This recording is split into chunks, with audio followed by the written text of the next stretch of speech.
Bonjour à tous, je suis ravi de vous retrouver dans notre magazine Rimen Nati. Aujourd'hui, nous parlerons de la papaye. Issue du papayer, la papaye est une baie de forme ronde ou ovale, mesurant entre 20 cm à 30 cm de long. De couleur verte quand elle est immature, elle devient vert jaunâtre à jaune orangé quand elle est mûre. Sa chair est juteuse et peut être jaune, orange ou rose saumon. Le fruit, qui peut peser entre 250 grammes et 10 kg, renferme en son centre une cavité remplie de petites graines noires. À l'instar du bananier, le papayer n'est pas un arbre, mais une herbe géante semi-ligneuse avec une croissance rapide. Originaire d'Amérique centrale et peut-être du Mexique, le mot papaye apparaît en 1779 et proviendrait du papaya, communément employé par les Caraïbes aux Antilles. Depuis la fin du XVIIe siècle, elle est cultivée dans toutes les régions tropicales et subtropicales du monde. Le papayer se développe de manière spontanée en forêt secondaire ou dégradée, mais également au voisinage des habitations. Connue pour ses vertus nutritives, la papaye possède également un intérêt médicinal certain. Laissons le docteur nous en dire plus à ce sujet. Aujourd'hui, donc, nous allons parler de la papaye. Et la papaye, qu'est-ce que c'est en fait? La papaye est un fruit. Et le fruit, qu'est-ce que c'est? C'est le résultat de la fécondation d'une fleur. Et qu'est-ce que c'est qu'une fleur? Il faut bien comprendre comment fonctionne une fleur. Une fleur, en fait, a deux parties. Il y a maman, la femelle, et il y a papa, le mâle. Mais est-ce qu'on a déjà regardé une fleur? Comment ça fonctionne? Alors, je vais prendre l'exemple. En fait, ici, vous avez des maracujas. Attendez. Hop. Voilà. Donc, je vais prendre la fleur du maracuja. Quand on regarde le maracuja, en fait, on l'appelle fruit de la passion. Pourquoi fruit de la passion? C'est passion du Christ, c'est-à-dire le Christ, en fait, crucifié sous la croix. Donc, vous avez les deux mains ici, les deux bras plutôt, et le pied de Jésus-Christ. Et ça, en fait, c'est la partie qui va recueillir papa, mais il fait partie de maman qui est là. Maman, c'est ça. C'est ici l'ovaire qui contient les ovules. Et ici, vous avez ce qu'on appelle les stigmates. Alors, en fait, la fécondation de la fleur se fait de la façon suivante. Les bonbons viennent, ils vont tourner comme ça. Ils vont tourner et en tournant, donc, vous voyez, papa se met sur moi, libère son pollen. Et ce pollen, en fait, ira sur maman, ici, en tournant. Donc, papa, maman se trouvent dans la même maison et dorment dans la même chambre. Donc, ils feront donc des enfants. Et ces enfants-là, on appelle ça le fruit, qui est le maracuja, ici. Ça, c'est un fruit. Maintenant qu'on a compris ça, on va voir qu'est-ce qui se passe dans le cas de la papaye. Venez avec moi. Voilà. Donc ici, on est chez ce qu'on appelle un papayer femelle. C'est-à-dire que maman est toute seule chez elle. Et grâce aux oiseaux, en fait, les oiseaux vont emmener papa. On a vu tout à l'heure dans le cas du maracuja, papa et maman sont dans la même maison et dorment dans le même lit. Dans le cas de la papaye, il y a des papayers femelles. Maman est seule chez elle et papa viendra, en fait, par le biais des oiseaux, amener le pollen. Alors, voyons maman. En fait, voilà un fruit tout petit. En fait, ce que j'ai appelé en fait la croix de Jésus-Christ, fruit de la passion, en fait c'est cette partie-là, c'est les stigmates. Et papa viendra déposer par le biais des oiseaux son grain de pollen pour féconder ce qu'on appelle en fait les ovules. Alors, si nous ouvrons en fait ce jeune fruit, vous voyez qu'il y a un latex, mais on va en parler tout à l'heure. Au milieu, en fait, vous avez donc des ovules. Voilà, ça, ce sont, voilà, si j'enlève, vous voyez, il y a plein d'ovules. Et quand papa arrive sur le stigmate, donc ça va émettre des ovules et qui vont féconder en fait le fruit de la papaye pour donner des graines de papaye. Et les graines de papaye sont les bébés papayes. Et ces bébés papayes vont donner en fait à nouveau des nouveaux plants de papaye, mâles et femelles. Voilà. Et ensuite ça va grossir. Quand c'est fécondé, ça grossit et ça mûrit. Et nous, qu'est-ce qu'on fait? On prend la papaye et en fait, on va couper la papaye. Vous voyez? Ici, il n'y a pas de graines. Parce qu'il y a trop de... Mais la chair est restée pour nous attirer. Vous voyez, quand c'est vert, ça ne nous attire pas. Et quand c'est coloré, ça nous attire. Donc la nature a utilisé des astuces pour nous attirer. On ira voir tout à l'heure un autre papayer, femelle, où il y a moins de papaye. Mais en fait, il y aura beaucoup plus de fécondation parce que papa est venu plus souvent là pour pouvoir donner des graines de papaye. Alors nous allons voir, on a vu maman, maintenant on va voir papa. Alors tout à l'heure, nous étions chez maman, maman était toute seule chez elle.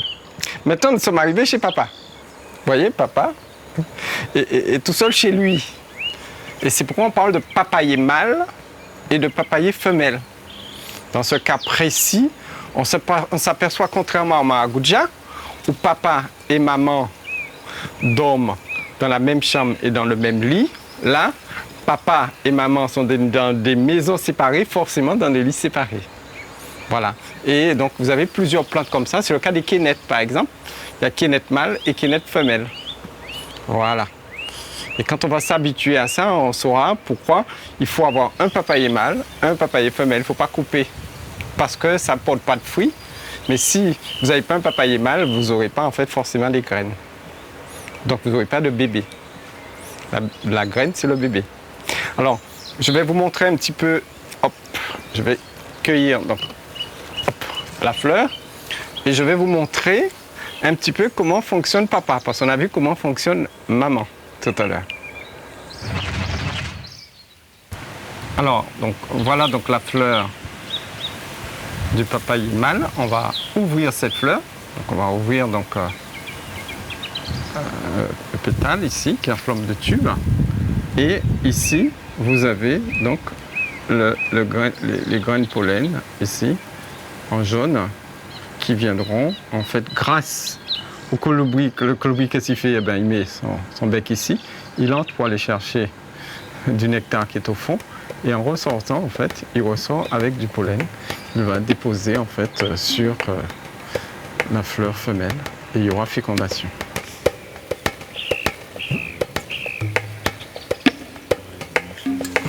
Son cascade.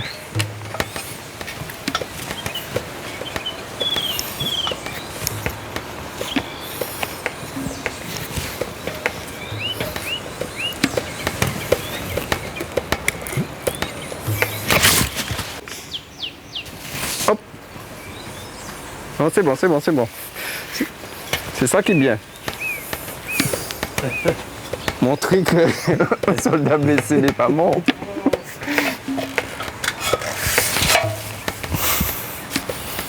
Voilà. Alors là, il n'y a pas beaucoup de graines.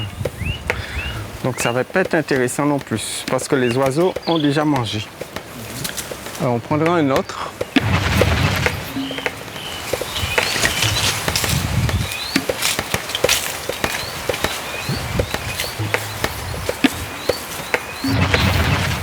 Donc je vais chercher donc cette papaye là.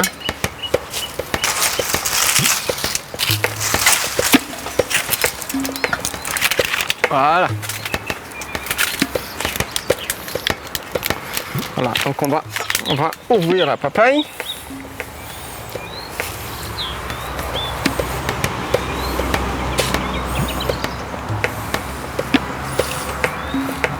Donc ici, donc, vous avez donc des graines, des ovules qui ont été fécondés et ont donné des graines de papaye.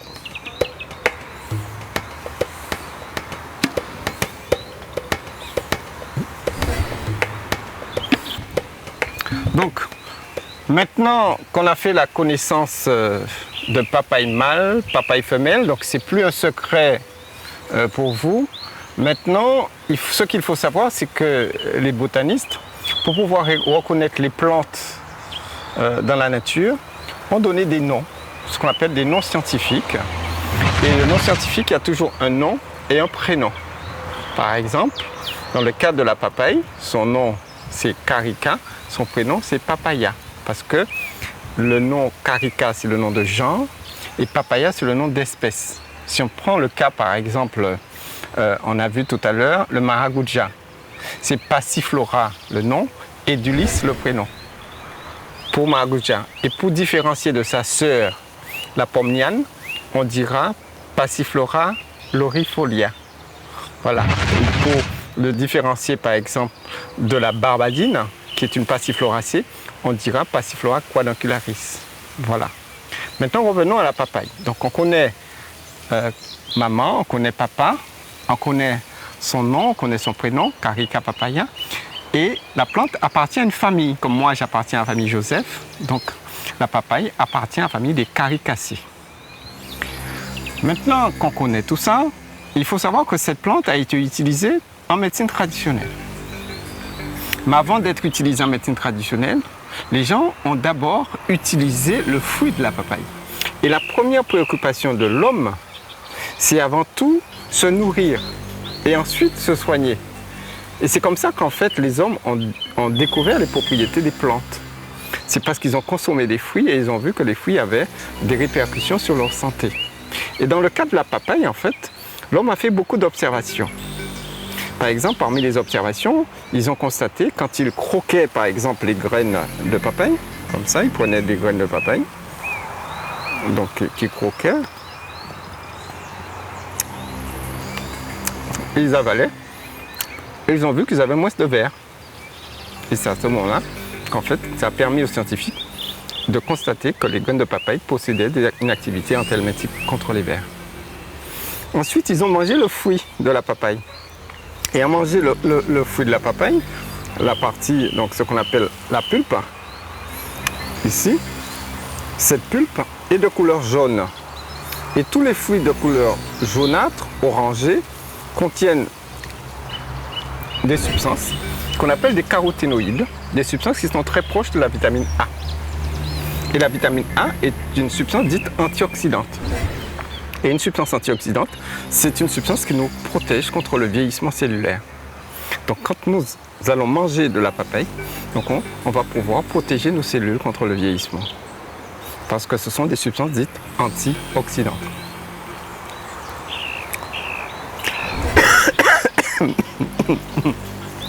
Voilà. Alors, mais vous retrouvez dans la papaye d'autres vitamines, comme la vitamine B, la vitamine C. Mais ce qui a aussi fasciné l'homme, il n'y a pas que la papaye mûre. Et on va le voir ici, c'est aussi la papaye verte.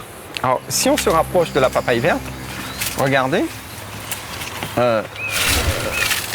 Donc, si moi je passe ici, je fais une incision, vous voyez, il y a un latex qui coule. Et ce latex, en fait, qui coule, en fait, quand on regarde sa composition, on va trouver donc une molécule qu'on appelle la papaïne. Et la papaïne est une molécule dite protéinolytique. Ça veut dire quoi? Lytique, lysé. Donc ce sont des substances qui vont s'attaquer aux protéines. Et c'est une des raisons pour lesquelles les gens coupent des morceaux de papaye verte. Parce qu'il y a beaucoup plus de latex, vous voyez, il n'y en a pas ici. Il y a beaucoup plus de latex dans le papayer verdâtre que dans le papayer mûr. Donc il faudra plutôt prendre des morceaux de papaye verdâtre, en fait, qui contiennent beaucoup plus de latex, donc de papaïne, pour pouvoir attendrir la viande, parce que ça va s'attaquer aux protéines de la viande. C'est pareil aussi pour les lambis. Si vous voulez que vos lambis soient tendres, vous pouvez prendre soit des feuilles de papaye qui contiennent le latex, mais vous pouvez prendre aussi des morceaux de papaye. Alors, ce qui est très intéressant, c'est que ces travaux scientifiques menés sur la papaïne, où on a pu observer son activité protéolytique, donc, va être utilisée comme médicament. Et aujourd'hui, la papaïne est utilisée pour lutter contre ce qu'on appelle les hernies discaux. Vous savez, vous avez donc la colonne vertébrale avec des disques, donc des vertèbres, et des fois, le nerf qui passe au centre, il peut se trouver coincé entre deux vertèbres. Et quand il se trouve coincé, vous avez ce qu'on appelle un hernie discale. Et donc, comme cette substance possède des propriétés protéinolytiques, donc il lise, on peut justement liser, manger cette partie-là pour qu'il puisse entrer à l'intérieur. Donc vous voyez une application directe en médecine.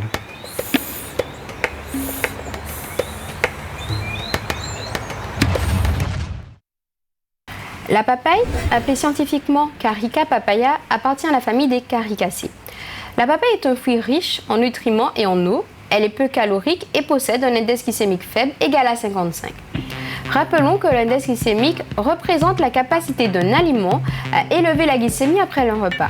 Ainsi, sur une échelle allant de 0 à 100, plus un aliment possède un index glycémique élevé et plus il entraîne une élévation importante du taux de sucre dans le sang après le repas. Donc, avec un index glycémique de 55, la papaye influence peu le taux de sucre. De plus, étant une source de fibres alimentaires, elle apporte rapidement une sensation de satiété, stimule la digestion, améliore le transit et ralentit le passage du sucre dans le sang. La papaye est également très riche en oligoéléments et en vitamines A, B, C et E. Elle constitue une bonne source de potassium et une excellente source de vitamine C. Rappelons que la vitamine C possède des propriétés antioxydantes qui, selon certaines études, diminueraient le risque de maladies cardiovasculaires et de certains cancers. Elle protège également contre les infections, elle accélère la cicatrisation et aide à l'absorption du fer. Outre la vitamine C, la papaye comporte des catéchines et des caroténoïdes faisant de ce fruit une excellente source en antioxydants. D'après les travaux de recherche de l'équipe Tramil, le fruit vert écrasé est recommandé en application locale pour traiter les furoncles. De plus, la racine macérée dans de l'eau est également utilisée pour soigner les urétrites, c'est-à-dire les douleurs liées au fait d'uriner. En outre, on retrouve en médecine traditionnelle d'autres utilisations. Ainsi, en usage externe, le latex du fruit est utilisé pour favoriser le nettoyage et la cicatrisation des plaies. En usage interne, la racine ou les feuilles en décoction facilitent la digestion et sont aussi indiquées contre les douleurs rhumatismales. Bien que la papaye présente de nombreuses vertus pour notre santé, nous devons toutefois rester vigilants car certaines utilisations peuvent constituer un risque.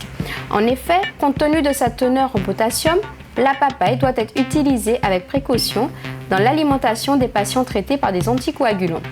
De plus, le latex du fruit est allergisant et peut donc entraîner des réactions allergiques chez les patients sensibilisés. Merci à l'équipe du jour et merci à tous pour votre attention. Je vous donne rendez-vous la semaine prochaine pour une nouvelle émission. Soyez à l'heure et continuons de protéger l'or vert qui nous entoure. À la prochaine!